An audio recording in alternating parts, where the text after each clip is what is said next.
So here's an interesting story for you. Priti Patel accused of lobbying for get-rich-quick £20 million PPE deal. So she has potentially been involved in Tory Sleaze, and is pretty dodgy what she was involved in, to be honest. At least that's my kind of interpretation of it. So let's dig into the actual article. So Labour has accused Priti Patel of a flagrant breach of the ministerial code by allegedly lobbying Michael Gove over a £20 million deal with regards to PPE. So it's going to be interesting to see if the Good Law Project pull up Priti Patel on this one.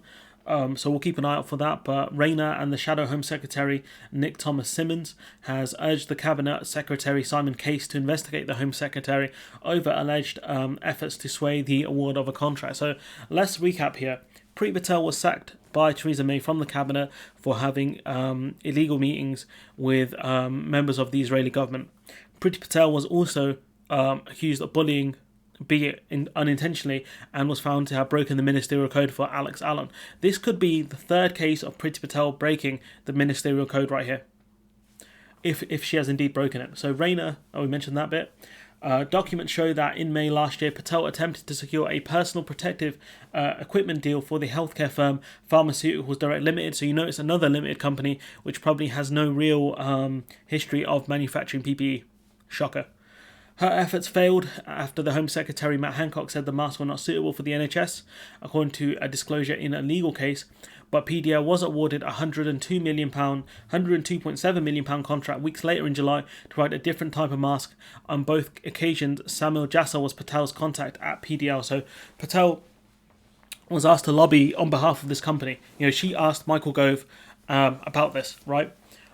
So this didn't go through the official channels. That's what we can gather from this. This company, Pharmaceuticals Direct Limited, had a contact within the government. So again, it looks very dodgy because they didn't go through the usual channels.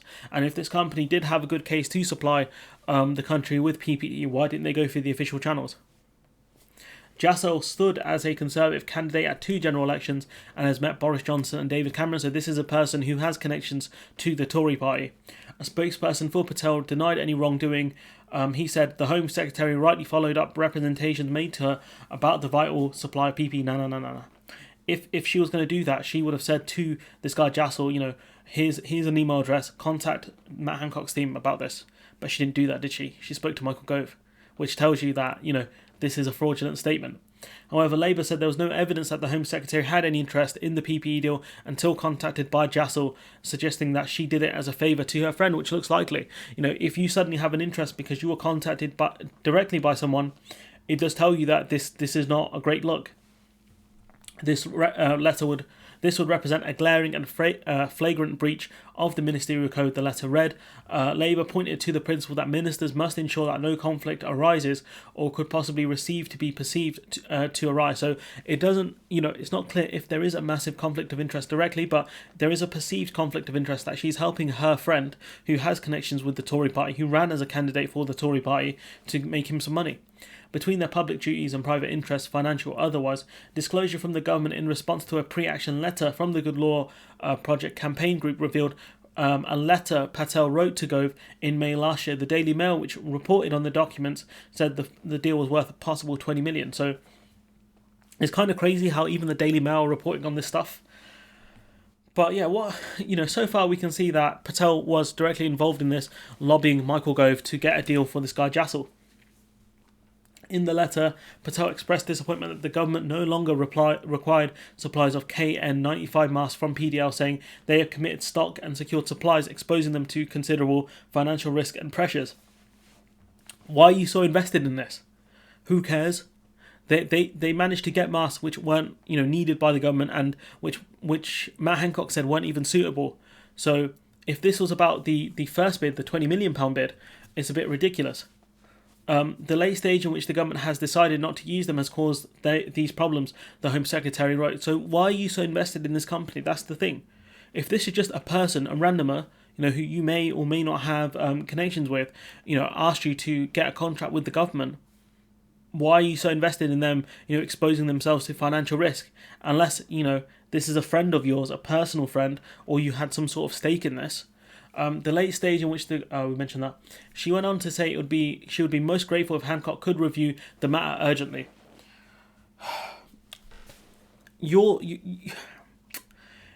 if this was a stranger, why are you lobbying so hard for this person? It does show you there is a conflict of interest here by the looks of things. That's what this tells you, that she's lobbying hard for this guy Jassel to get a contract. She urged Matt Hancock to work with the company to distribute, supply these masks, but the government said we don't need them. We don't need these masks. And Matt Hancock even said that these KN95 masks are Chinese standard and they're not suitable for the NHS. So why lobby so hard then? You didn't even check. You tried to get the government to buy products that weren't even suitable to be used in this country. Like, how much more involved in this company are you, Priti Patel? Because you're lobbying hard for a company to distribute products, masks that aren't suitable to be used in the UK.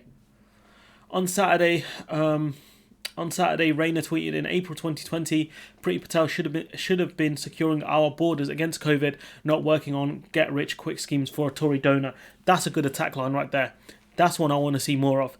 That's one I think that will stick. Instead of actually dealing with the problems at hand, dealing with the borders like other countries have, Australia, New Zealand, Japan, etc., you were busy trying to make your mate some money, dealing with letters from a Tory donor instead of doing what was best for the country. Run the attack ads, Rayner. The PPE didn't even work. It was deemed unsafe for the NHS staff. You were going to put NHS staff's lives at risk by giving them below standard products. That's what you were going to do. Patel needs to come clean, and we need to know if she broke ministerial code. So this needs to be investigated, and we'll see what happens. Jolyon Monkham, the director of the Good Law Project, a man we've spoken about a lot on this channel, which is investigating how coronavirus contracts were awarded, said the judicial review into the £102.7 million contract may be the most important that he has been involved in. Jassel and the PDL has been contacted for comment. So I think Monkham is saying this is the most egregious example, potentially. How this company got rejected for a £20 million contract, but then got accepted into having a £100 million contract is going to be very interesting. The fact that Priti Patel was lobbying so hard for this company, again, is very interesting, considering that this company was going to supply the NHS with below standard masks. That she didn't bother to get these things checked before asking Matt Hancock to distribute and supply these masks to people who worked in hospitals. This could have put people's lives at risk. This could have let the government get sued by healthcare workers for not giving them the right standards. That's what could have happened here.